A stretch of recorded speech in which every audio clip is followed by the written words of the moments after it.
You are listening to the Therapists in the Hot Seat podcast with your hosts, Tom Coates and Tom Holland Pierce. Hello, everybody, and welcome to the Therapists in the Hot Seat podcast. This is a podcast where we hopefully provide fun and insightful conversations about all things mental health and try and break down barriers wherever we can around that as well. My name is Tom Coates, and as usual, I'm joined by my esteemed colleague, Tom Holland Pierce. Would you like to say hi, Tom? Hello, everyone. Hi, Tom. Great to have you. And not only that, we are very, very excited today to be joined by our first ever guest, so our first ever therapist in the hot seat, who is the mental health CEO, Mr. Ron Yap, who is a writer, counsellor, and mental health advocate. And I'm sure I haven't even done him justice there, so I'm going to hand over to Ron shortly and let him say a bit more about that. Of course. And yeah, thank you so much for the introduction, Tom. In fact, it's actually a pretty recent thing that I became a therapist because I got my master's last year in October. So it's only been a couple of months. So everything. Congratulations. Thank you. So I have much to learn from both of you.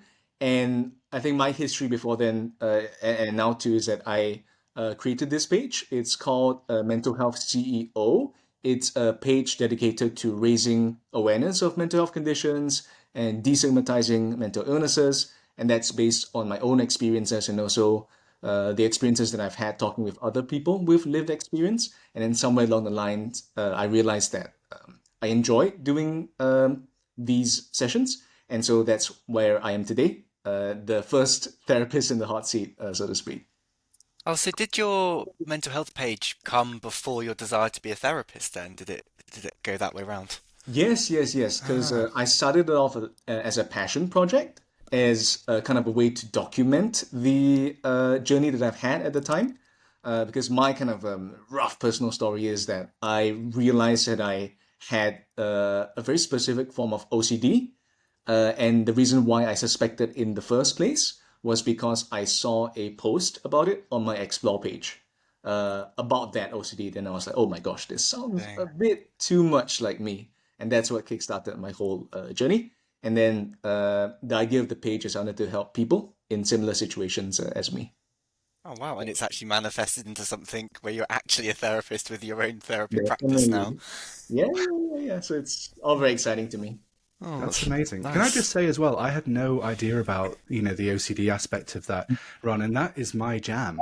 I also struggle with OCD. Wow. I often, most of my clients, 97% of my clients struggle with various forms of OCD. And again, I bring my lived experience into that as well.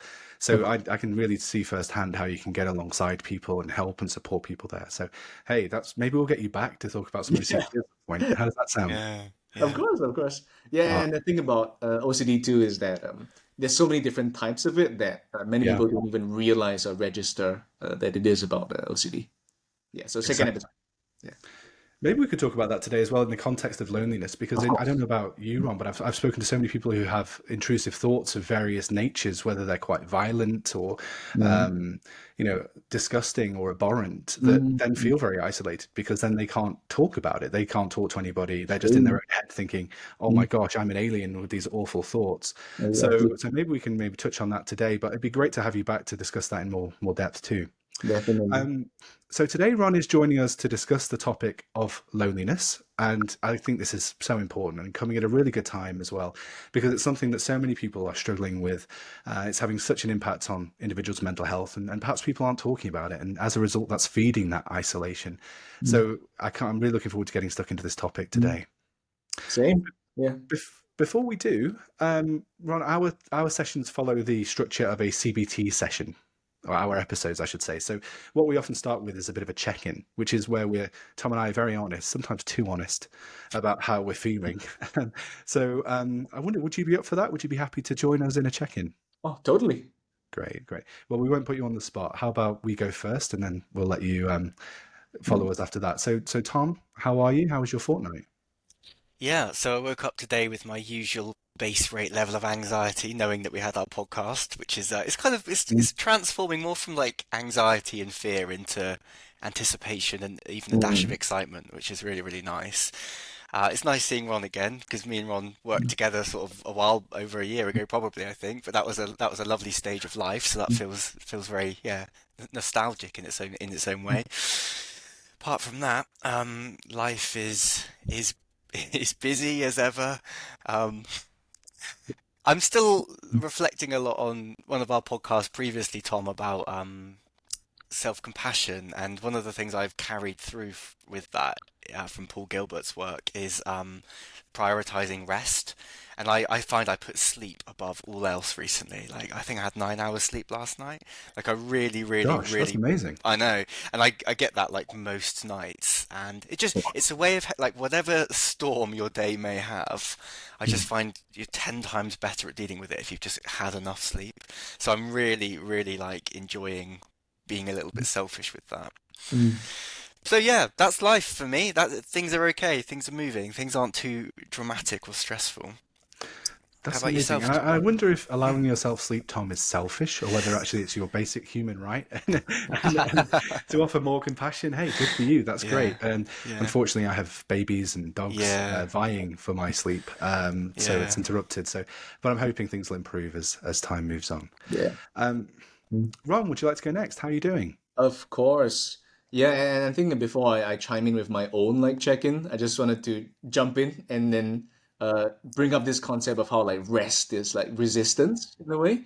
And like this whole idea of like choosing yourself is like not selfish, but in fact it empowers you to do better for everyone. And of course, like when you have like a busy day with like so many client sessions, it's like it's really the difference, and you can show up so much better once you've had that good night of sleep.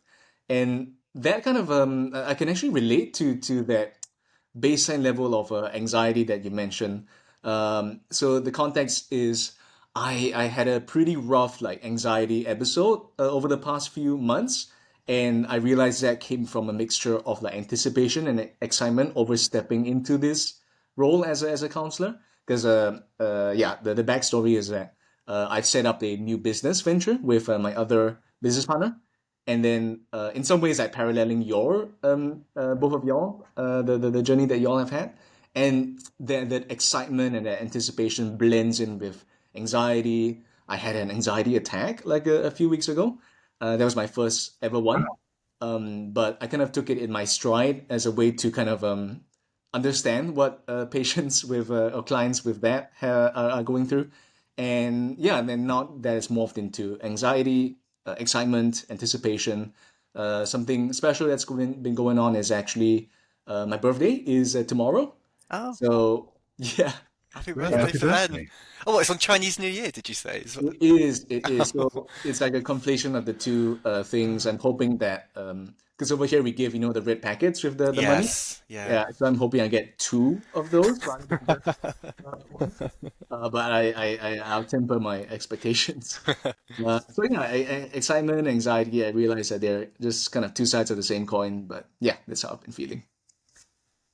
Fantastic, thank you. And I just want to say, I really respect that openness, Mm. that willingness to talk about your experience, and to even say, that vulnerability of saying, I had a panic attack, and I Mm. use that experience to think about what that must be like for other people who have those. That really warmed me when you were talking. And I think, a lot of our listeners are going to appreciate that. The idea that you're a human, Ron. Of We're course. all humans. We have that anxiety, and, Yeah. and we all have this to deal with. So thank you for sharing it. I think it's Even amazing. even professionals like counselors, therapists, they all have their own good days, bad days. So yeah, we're all just human beings. Yeah. Even doctors need doctors, even dentists need dentists, even therapists need therapists. Something I often say to my clients if they're feeling any shame about what they're needing as well. And yeah, Year of the Snake, I hear. It is, it is. Wow. And yeah, like this, like a whole like zodiac calendar thing Uh-huh. that I'm still trying to grapple with. I'm a Okay. rat.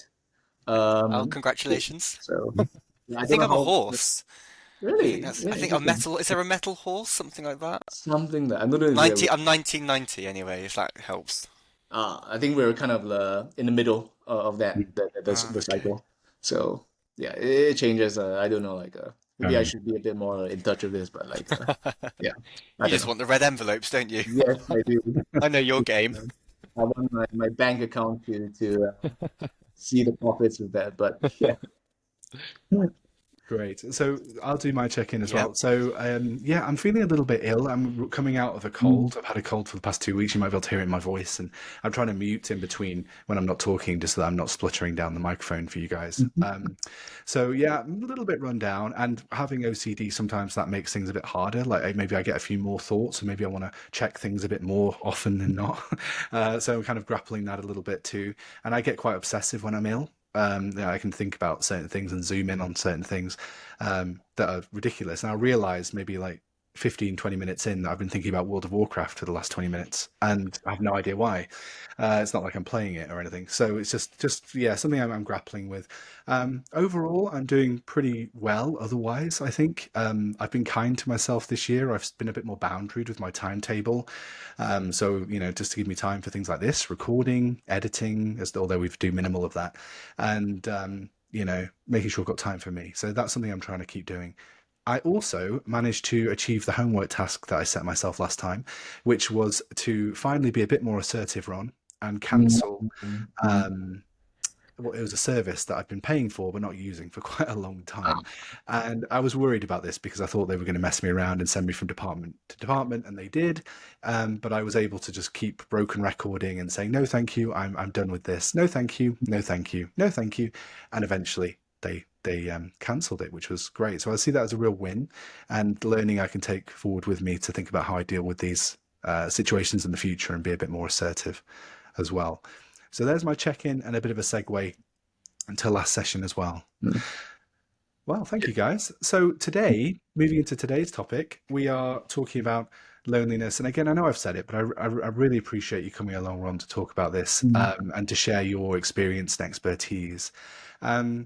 So like I said before, Tom and I do see loneliness and we treat people who are struggling with loneliness, but it's often in the context of other things. And I wonder if you could perhaps share a bit about your understanding of loneliness, how you define it yourself, and its impact on people. Definitely. And I think the reason why talking about this is so important is because many people don't even realize that they are lonely, or maybe like there's some sort of denial or shame about it that prevents them from realizing that it is loneliness. And I say that with reference to my own personal experience about it. So how I define loneliness is, let me pull it up. Okay, yeah. And I think the conventional definition of loneliness is this idea of sadness because you have no friends or company. And that's the kind of, I guess, surface level understanding of loneliness. But as someone and as people who I imagine have been lonely in the past, it goes beyond that. And definitely there's this phenomenon of being around people and sometimes even people that you love, and yet you feel so unimaginably lonely and alone. And my definition of loneliness is this feeling that you get when the perceived quality of your social interactions is lower than what you expect or need. Yeah.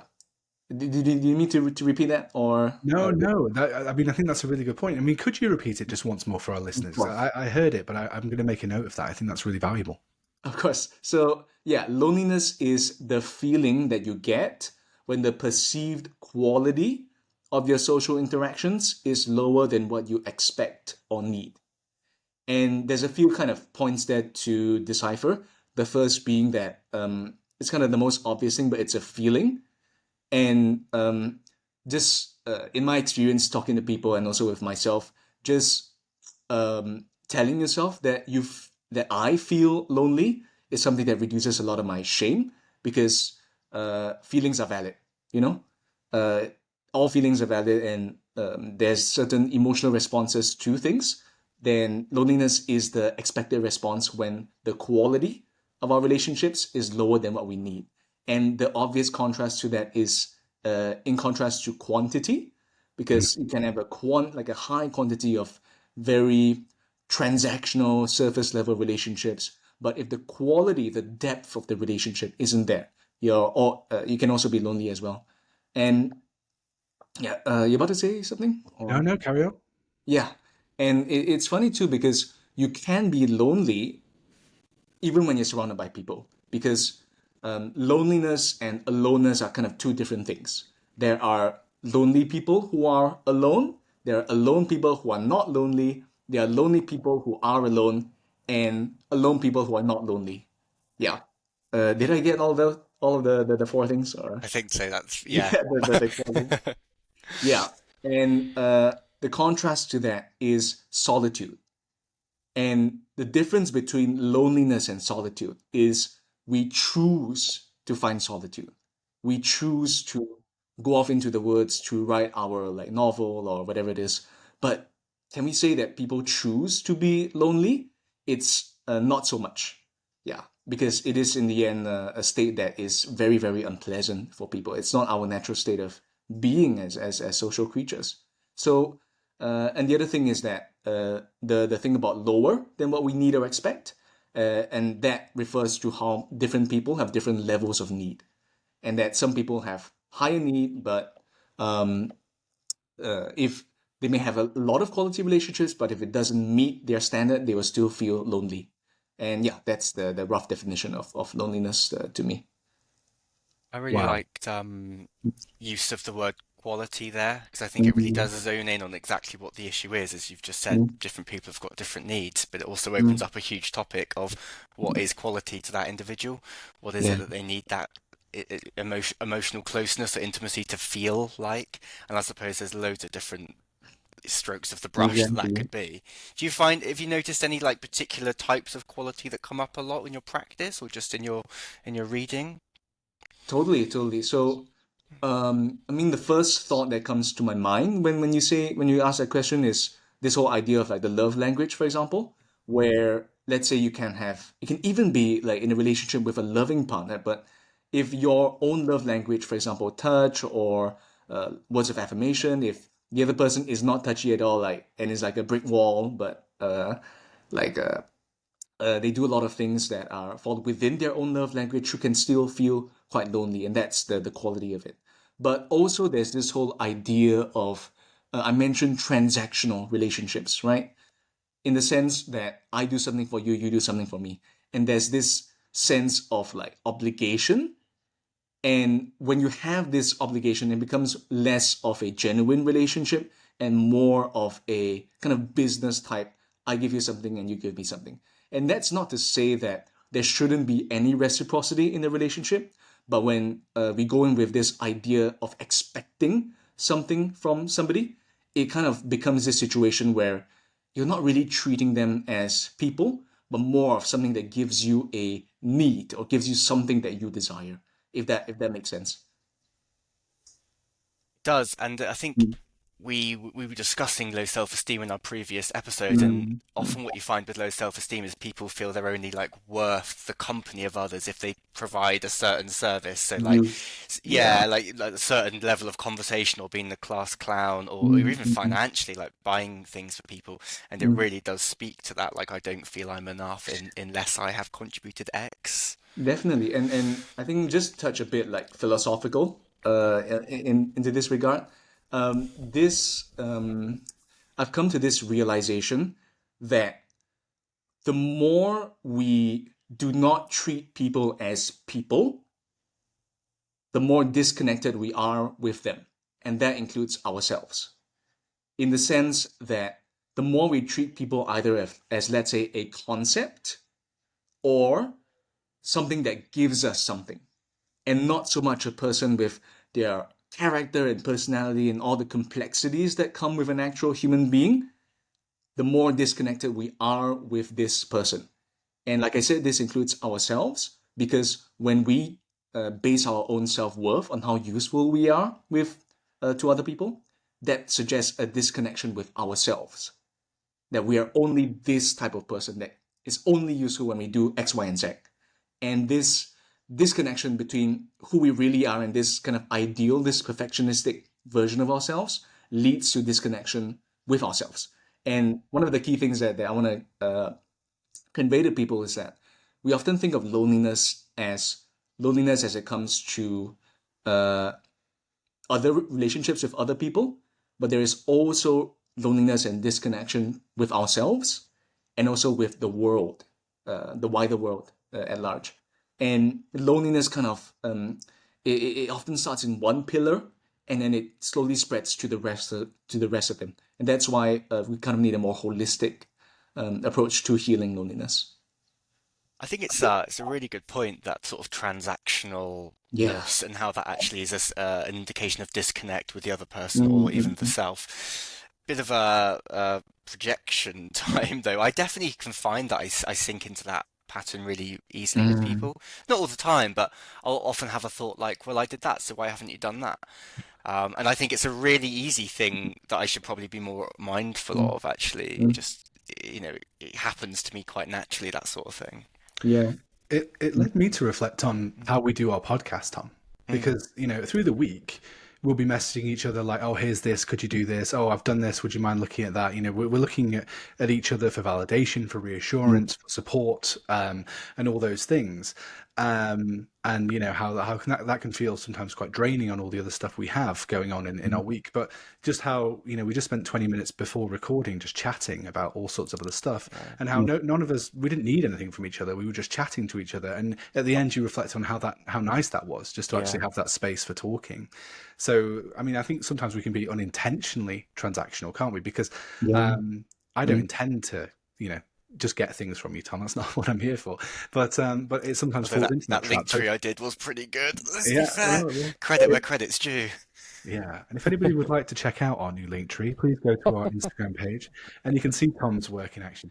But I think we have to really be aware of that, and I think it would be running quite challenging to never have transactional relationships, but also then to think about how do I then balance that with that higher quality stuff. Because when you were talking about the higher quality relationships, I had a picture of me with my best mate sat in our pants watching TV. We don't even have to talk to each other. We're just there, and that's it. And we're fine with that, and we can do that forever. Yeah. And just trying to fit your own self into this instead of being yourself, trying to fit yourself into this vision of what you think the other person would appreciate, that vision of you from their perspective, and not being yourself, leads to disconnection with both yourself and the other person. And it's such a common phenomenon that I write that one of the symptoms of loneliness, one of the biggest signs, is when you wear a mask in order to fit in. And so even if you do successfully fit in, the person that they're connecting to is not you. It's the mask that you're wearing. Gotcha. And yeah. That leads to, and it's funny because when you mentioned that there's this like expectation or obligation, this transactional need, that's often the reason why a lot of relationships fail as well, because they start to see each other as more of like a partner or a parent, and not that label, rather than just simply the like a person, like a human being. Yeah. So this just works now. Kind of, you bring your bit, I bring my bit, and we get by, and it feels easy and it feels comfortable, but actually we're not necessarily being fulfilled, I A suppose. very functional type of relationship. And yeah, just to dip into this topic a little bit, something that doesn't help is social media. Because on social media, we're all kind of projecting this image of ourselves, and trying to be as authentic as possible leads to inauthenticity. And this image, this need to be this specific type of person, does lead to more disconnection. Yeah, Gotcha. overall. I have a question, Ron, if I may. So, so as you said prior to that, the social media part, when people arrive at a social event but they've got the mask on, which ironically means that in order to feel closer to people, you actually repel yourself even further because they're not getting to know the real you. Would you argue it's better to be, because I suppose people would worry if they take off their mask, they're going to be in somehow like rejectable Of or course. so like how do we sort of tread that path with people, do you think? That's a very, very good question. And the first thing that comes to my mind is this awareness that you are wearing a mask. And I think one of the things that I want to say is that it's perfectly natural to wear different masks in different contexts. The problem is when, okay, to kind of borrow into the therapeutic model that I personally subscribe to, which is ACT, the acceptance and commitment therapy. Yeah, there is this idea, I'm sure you know, of fusion. And Do I know of fusion? yeah, Look at this. Look what I have always that by my desk. Do I know of fusion? yeah, Sorry, carry on, Ron. yeah. And okay, so a lot of people think that you fuse to thoughts and beliefs, which is 100% true. But another thing that you can fuse to is the mask that you wear.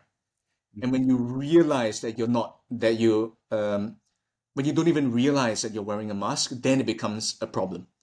And the kind of the most effective or way to think about it is that you can wear different masks at different time, but you know who you are without one, and you can efficiently swap between the different masks depending on the context. Yeah. So the issue is that people often have to wear this mask, and they wear it for so long that it fuses to them, and they don't know how to take it off.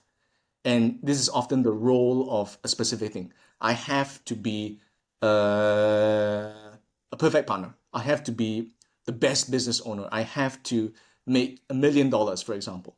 And that does not leave any space to be yourself, to be human, because everybody makes mistakes. Everybody's imperfect. And when you align yourself to this perfectionistic standard, you lose connection with yourself, and that's where the problem comes in. Does it answer your question? It raises more, but it does answer that question for sure. Yeah. Mm. Um, is there, hang on, actually, I've lost my train of thought, so I won't hog the space. Was there anything you wanted to ask Tom whilst I try and get that Uh, question back? no, I mean, firstly, I'm completely in agreement with what you're saying. I think this mask that we put on. I mean, sometimes inevitably we need to have different masks. I Yeah. mean, when I think about my life, who I am as a husband, who I am as a father, is not who I am as I don't know, someone who I might not be as close friends with, or Mm. who I might have been in my lecturer role previously, or who I might be as a therapist all the time. Although I do try and be as genuine in myself as I can. So I think sometimes we have to put on a bit of a mask. I was reflecting when I start the podcast and hello and welcome. Well, that's not necessarily, that's me putting a mask on then to kind Yeah. of, engage in it and bring things in. So I think it's nice to reflect that sometimes we use a mask, but we also need to be in touch with who we actually are. And again, it's striking that balance of different Exactly. relationships and getting Yeah. that quality. Mhm. I suppose I had a bit of a question about quality, if Mm. that's okay. Mhm. Um, I suppose I'm just wondering um, if people are out there thinking, because I imagine they're assessing their current friendships and relationships as we're talking and thinking, actually, am I getting the quality I need? How Mhm. could you measure that? Apart from not feeling lonely, what else would be a measure of quality of connection and relationships? Mm. That's a very good question, and kind of there's a few things that pop into my mind over there. The first is what we talked about before, which is how well or how much of yourself you can be without having to put on a specific mask. And the second thing that I immediately thought of was this idea of um, what's the word for it? Um,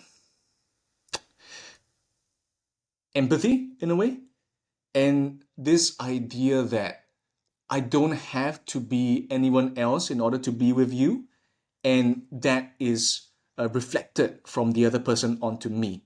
And so I guess the point I'm trying to get at is this idea of this non-judgmental space. Hmm. And the more we reduce this interpersonal barriers, the better that the quality is. And uh, I'll just give you my thought process, right? Because the other thing that I thought about was like communication, like how often they communicate. But then in my mind, I was like, that's not really the case, because there are some friends that we don't communicate often with. In fact, it can be even be like in years. But the moment we talk to them, we're like, oh my gosh, like I miss this so much. Hmm. And like because of this, there's something more than simply, oh, how often they communicate to us. And it's this uh, respect, this empathy that we have for one another, and how much can I be myself, my true self, with you, rather than having to put on a mask or a role. Yeah. Yeah, I Is there think anything else that you want to add to that, actually? There is actually, but I don't want to hog, and I don't want to throw you too many curveballs, Rob. But I'm so blown away by your definition of loneliness. The idea of, I think it's amazing, by the way, blown away in a good way. This idea that is about the perceived quality, but also my expectation. And I've worked, a few clients popped into my head, and I've worked with people who, despite being social and despite putting themselves out there, often feel let down by others. Like that, it's rarely meeting their expectations of what they're looking for, and they're often thinking, "Gosh, people aren't reciprocating, people aren't caring." I Yeah. wonder, if somebody came to you with that, what kind of things would you say to them, or what might you suggest? Right, right, right. And I think that's where the definition helps, because this idea that you're lonely or it's a natural feeling helps to reduce a lot of that shame, or at least it did for me. And again, going back to this idea that different people have different social needs, right? That is something that we have to understand. And I say that because in doing so, we often compare ourselves a lot. I know I do, to this ideal version of ourselves that is at one time both independent but also social, extremely social, and it's like a social chameleon, a butterfly that can be in any situation. And the first thing that I tell them is that it's natural to feel what you're feeling, because your need is not being met in your current relationships. We can discuss how to deepen it. We can discuss how to make it high quality. But the first thing that you need to understand is that you're not uh, there's nothing broken with you, and you're not unlovable because your needs are not being met. And this feeling that you're feeling right now is a natural response to that difference. And it's a signal for us to do something, and that something is not to beat yourself up, because that beating yourself up is a part of that cycle that's keeping you stuck. Yeah, yeah, no, I really appreciate that. Thank you. I've got a few clients who'll come to me and say, "Well, look, yeah, I can go to these things, but I always leave feeling disappointed and overlooked." So I think just getting people to think about that and their own expectations and what we need to do with them Definitely. is And really important. I think that's the tough part about loneliness, because a lot of people feel that the way to solve it is very simple. Let me go to more events. Let me go to more meetings. Let me make more friends. But if the fundamental core of that disconnection exists, no matter how many events you go to, it's kind of like you're putting a band-aid on a wound. And the reason why I say that is, as I write in my book, and the context is that I'm writing a book on loneliness. Maybe I should have talked about that at the start. But that, to me, you can be like the funniest person ever. You can be the most approachable and friendly person ever. But loneliness is more often a product of a lack of relationship building skills than it is a lack of social skills, for example. Yeah. And these relationship building skills are something that, if you're chronically lonely, is something that's very hard to get, and that leads to a lot of shame, because other people are just getting it naturally, but then you're just sitting there. What's wrong with me? Yeah. Does that And does that lead back to what you were saying about wearing the mask, for example, not being confident enough to build those authentic relationships? exactly, 100%.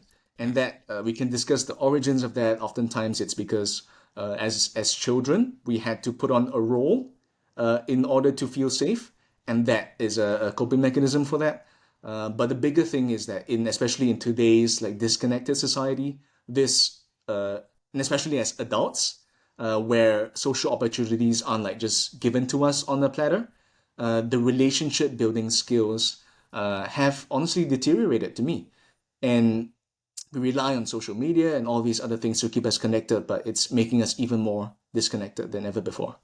I Yeah. suppose maybe like 100 years ago, people would have reacted very, the communities would have been very different, societies would have been structured very differently.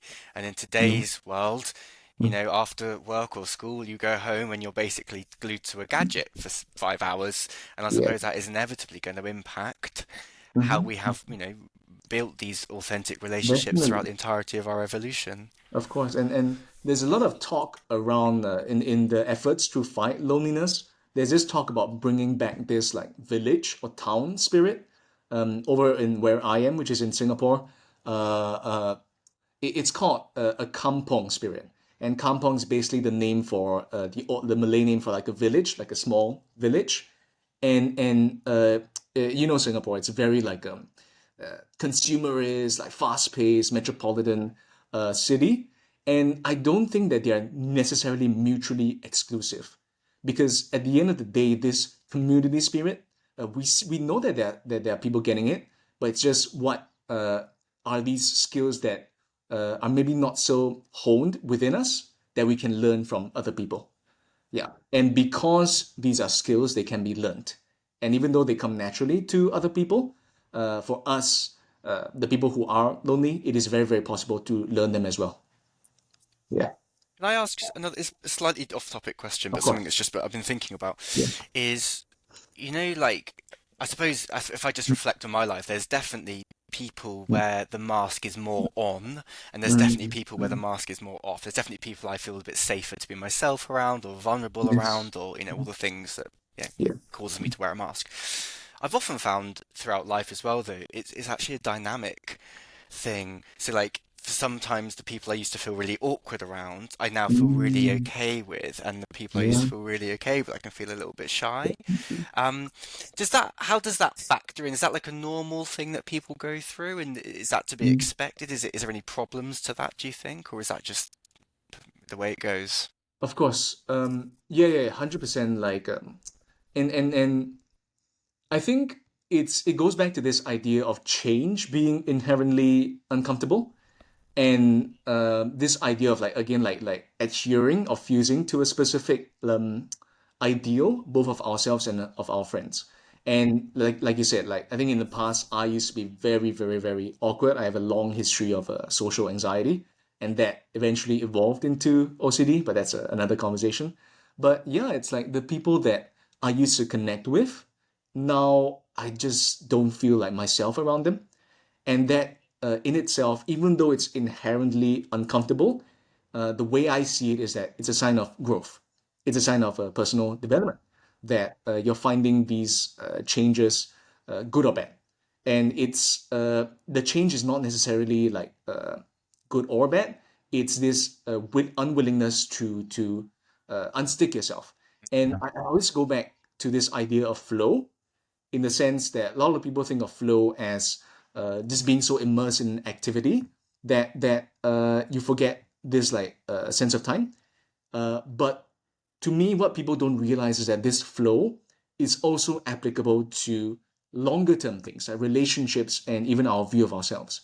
And this idea that we're constantly changing, and we have to adapt to things like how water fits into different like containers.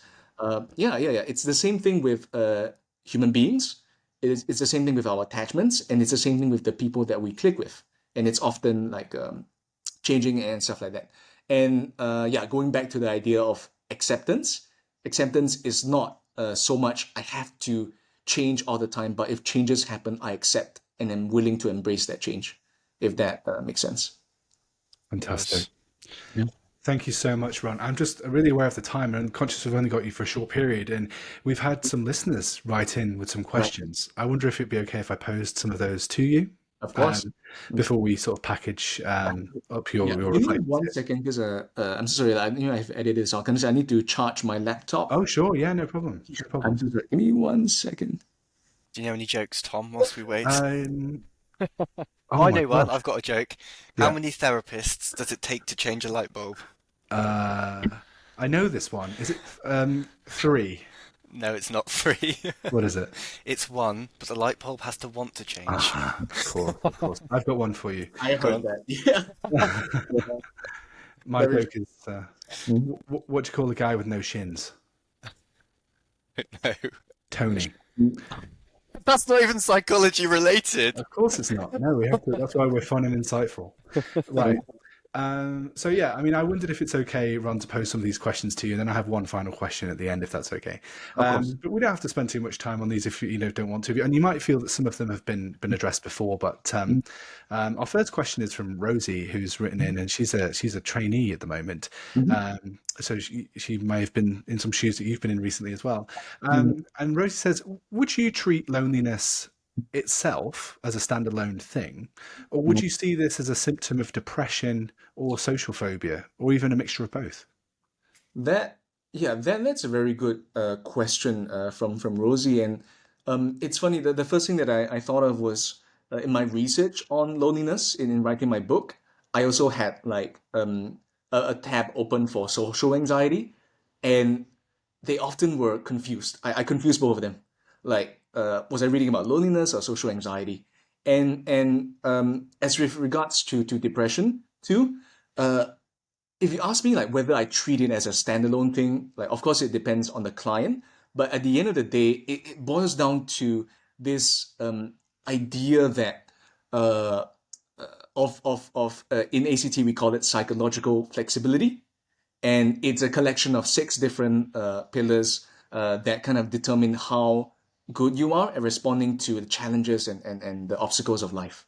And if you ask me, uh, do I treat it as a standalone thing? If the client comes to me and say that's my presenting problem, I would say yes. Then yeah, loneliness is the whole thing. But oftentimes it comes with all of those other things that you mentioned, and oftentimes more things as well. Like Tom, we discussed OCD, right? And the causes of that can branch out into different things. So most of the time, I'm treating depression, loneliness as more of a I don't know whether to call it a symptom Hmm. or more of a product or a result of this psychological inflexibility that's leading to all of these other things as well as the origins of it in childhood, in recent events, and in certain forms of trauma. Absolutely. Thank you so much. And Tom and I were discussing this before and saying, look, loneliness isn't in the DSM-5. It's not a standalone Yeah. condition, right? But it's sort of branching into so many different things. And I love what you say about, look, how's the client presenting? What are they bringing? And how much of the focus of this loneliness for them? Yeah, yeah. You And all, just to quickly add on, yeah. that's why it's so important not to pathologize loneliness, because loneliness is a feeling. It's a very natural feeling. In the same way that I wouldn't categorize, anger or sadness as like a disorder kind of thing. Yeah. Yeah, spot on. You've just taken the words out of my mouth. I was going to say the exact same thing. The fact, the way that you described loneliness in your definition of the idea that not having perceived quality in our relationships based on Mhm. our expectations, that just shows you this is so much broader than that, isn't it? This is Mhm. tapping into all of our social worlds and all of our social expectations. So I think I completely agree with everything you're saying there. Great. Can I just Mhm. reflect that from my own brain? So loneliness is not like nothing to be pathologized. It's a symptom of something else that's going on that is maybe more Mhm. pathological, like an inability to build meaningful connections Mhm. with other people, Mhm. or social anxiety, or to wear the mask. Is that what we're saying there? Yes, Yeah. yes, yes. Yeah. Okay. Great, thank you, and thank you, Rosie, for your question, but as well, and Mhm. we appreciate everybody writing in, just Mhm. like we appreciate Anne, who's writing about loneliness in the context of chronic illness. Mm. And she's asking, how can you manage feelings of loneliness when you're unable to leave the house and perhaps sometimes too sick to have visitors? Yeah. She goes on to say that she's quite introverted and feels like she can push people away. She likes her own space, and she doesn't mean to do that. It's quite subconscious. And she can feel overwhelmed by when being surrounded by people, yet still feels lonely. So how do Mhm. we or how can we support Anne to meet a happy medium, or what can we do? I see. Yeah, yeah. And I think you'd be surprised as to how much like chronic pain like uh like is associated with loneliness, and it's not just oh I'm in pain and I can't get out of bed, but like the shame that comes with that, and the uh like this idea that I'm out of control and I'm like helpless because of this thing.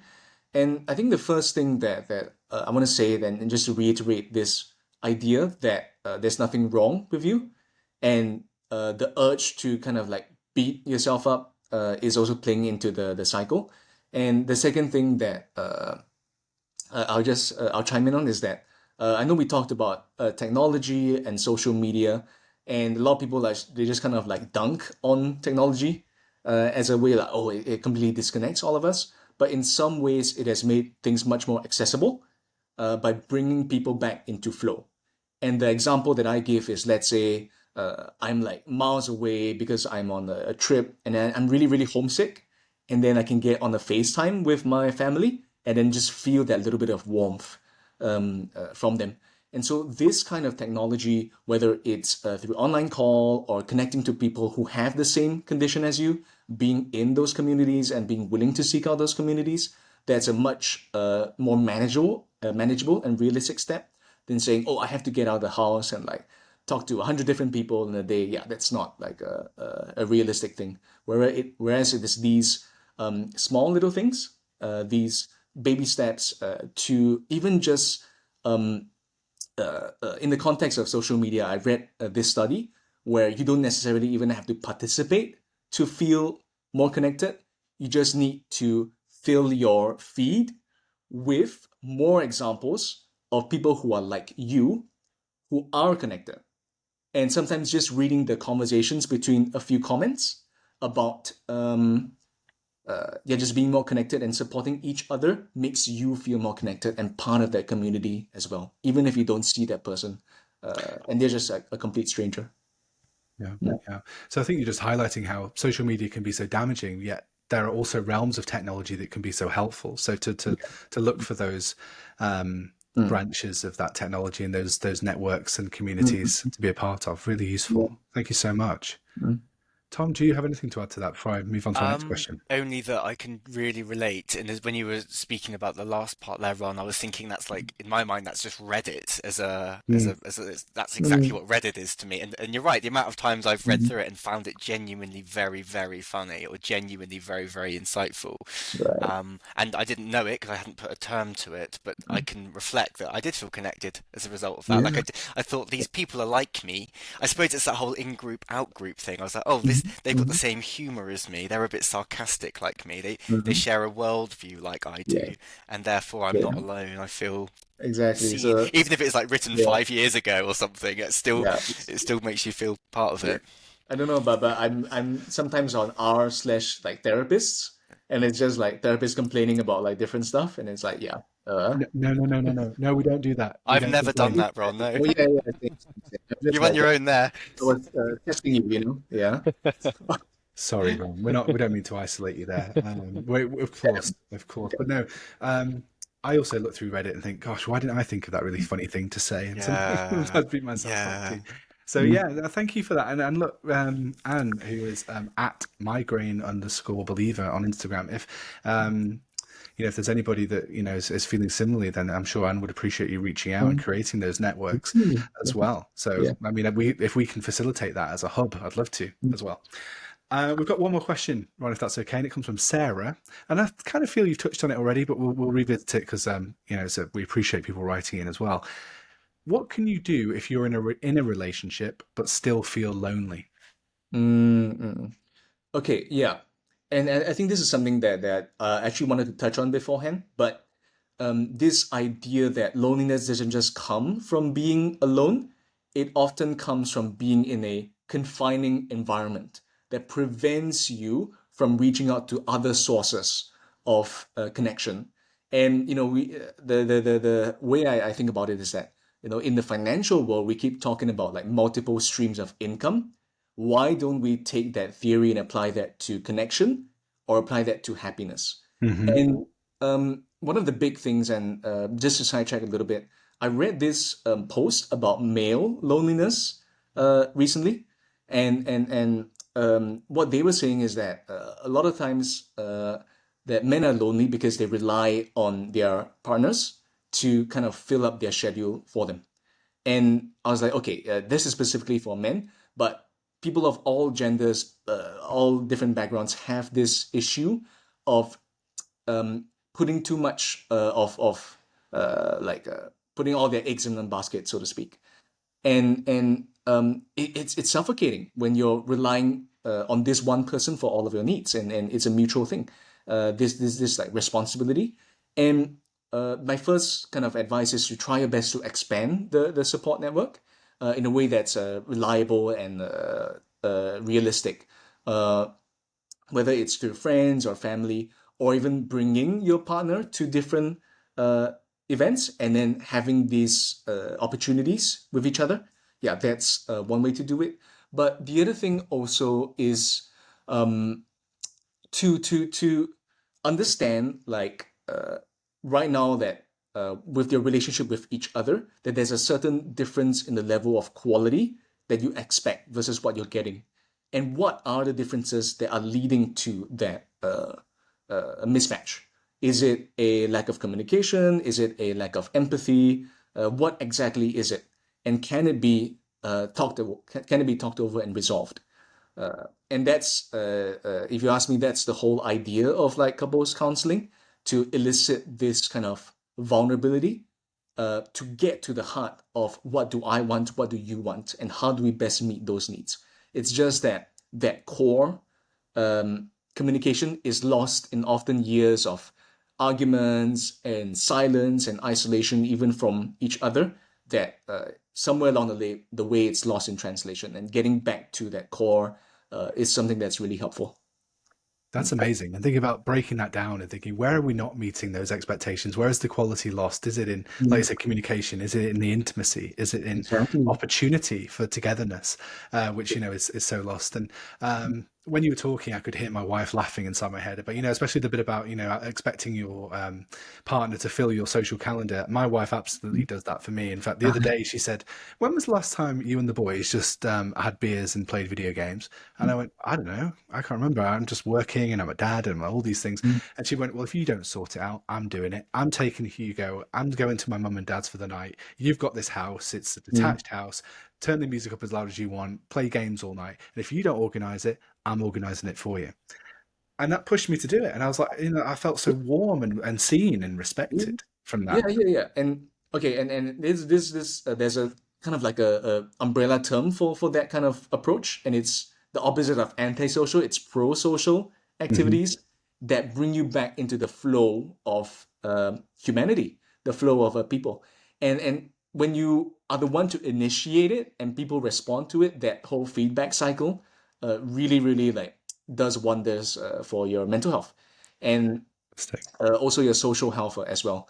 And speaking for me, that's just seeing like a calendar that's filled with things that I want to do, not that I'm forced to do. Meetings with friends and family that I'm excited for helps to reduce that loneliness even when I'm alone. Fantastic. Thank you so much. Well, Ron, I'm really conscious of the time, but I'm aware that you might have a bit of a homework task for Tom and I. And that's something we're going to do, guys. We're going to ask our guests to set us a homework task that we can then feed back at some point. Maybe document, maybe record as well. So brace yourself, Tom. Something's coming. Right. So Ron, do you have something for for Tom and I to think about over the next couple of weeks? I do. Okay. So, and I think that the essence of like CBT or any behavioral therapy is to make things as realistic and achievable as possible. And I think you might expect me to say, like schedule a meeting with your friends or family or somebody else. But I know, like from my experience as a lonely person, that feels like climbing a mountain. So instead of doing that, what I recommend is to create a list of people that you can send a small check-in text to. Yeah. So Okay. how are you doing? Or, I saw this meme or article and it reminded us of when we talked about X, Y, and Z. And then maybe set a goal for yourself to send this check-in text to maybe one person a day or two people a day, whatever that you are comfortable with. Okay. And then, there's a whole like bunch of studies done on how these check-in texts can help to boost the conversation. I think it's called pebbling. Yeah. And the surprising thing about those studies is that it was actually more impactful for the people that you have not met in a long time as compared to the people that you meet regularly. And so, just widen your that list, create the list first, and then start sending it to people. Who knows, they might turn into actual meetings, but just this idea of waking up and then, seeing that this person has replied to you kind of reminds you that you are valued as a person. And even though you're not talking to them, that this kind of bridge, this avenue of connection is still very much open. Okay. Look, I really appreciate that, Ron. I've got some people in mind already who is going to be on that list. So I'm going to get to that and I'll share some of the feedback next time. Tom, how do you feel about that homework? Yeah, I feel really good about it. Can I just add one little point? Which is what I find is when you check in with people in that way, well, whatever they say, maybe irrelevant on this point, but when they ask you back, which inevitably they will, it's very easy to follow a script of like, yeah, I'm good, busy, but life, doing okay. And I wondered if, as well, if we're talking a little bit here about authenticity with a dash of vulnerability, it might be really great if me and Tom could like say something that's also not glossy, that's also I've not been doing too good actually, or feeling a bit X. Maybe we could bring some authenticity. Like if we're trying to maybe get rid of that mask for a brief period of time. There's a really good charity in Bristol called Talk Club, and they have this rule, and they say, "How are you?" and you'll say "fine," and that's not good enough because that's bullshit. And so they say, "How are you?" out of 10, and you have to give a numerical value. So it's like, actually, I'm a 4. And like, okay, well, I can get 4. I know what that means. It might be an 8, but it's easy. It's easy to say a number than it is a feeling. So maybe we could like encourage ourselves just to be a little bit more exposed in that respect with whomever we are texting. And I would like to apologise if you heard any language there that perhaps you weren't expecting from Therapists in the Hot Seat podcast. I wouldn't like to because it's normal humour. No, I would. No, I'm surprised it took this long. This long. Yeah, we've been pretty good. We've been good. Yeah. Okay. Look. Okay. Well, I'm taking that homework on board. We'll take that away. Same.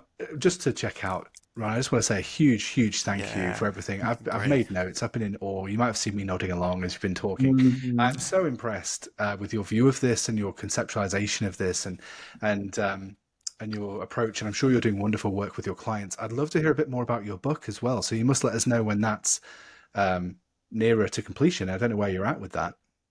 Yeah, I'm around 50% done. I think my conservative timeline is to have it done by this year, but I've been saying that for the past few years. Yeah. So, okay, CBT. Yeah, I'm gonna set this year, by the end of this year, maybe like Smart goals. yes, winter to have it be published and released. So yeah, can look out for that. Excellent. Fantastic. Well, look, if you've enjoyed listening to the podcast today, and we do appreciate you listening, by the way, thank you so much. Please do give Ron a follow on Instagram. He's at Mental Health CEO. You'll see that we're following him as well, and we've tagged him in a few posts, so you'll be able to find him that way if you can't find him any other way. And yeah, please remember to like and subscribe if you found this helpful. We haven't had as much time to talk about OCD today as I'd have liked, but I think that's something maybe we'll touch base about another point. And again, thank you so much for joining us, Ron. Thank you, Tom, as well, for your reflections. Yeah, thank you for hosting, Tom, and thank you for coming, Ron. You've both been absolutely amazing, and I've actually done quite a lot of just sitting back and observing, but I've really found it liberating and informative. So thank you both thank you guys. You so much. Yeah, and thank you so much for the invite. I really appreciated this. I think the questions that you've asked me helped me to refine some of my points.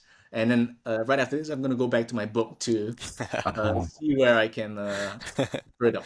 Well, look, we're very pleased that we could have been some inspiration for that. And you can just credit us for that too and send us a percentage. Yeah.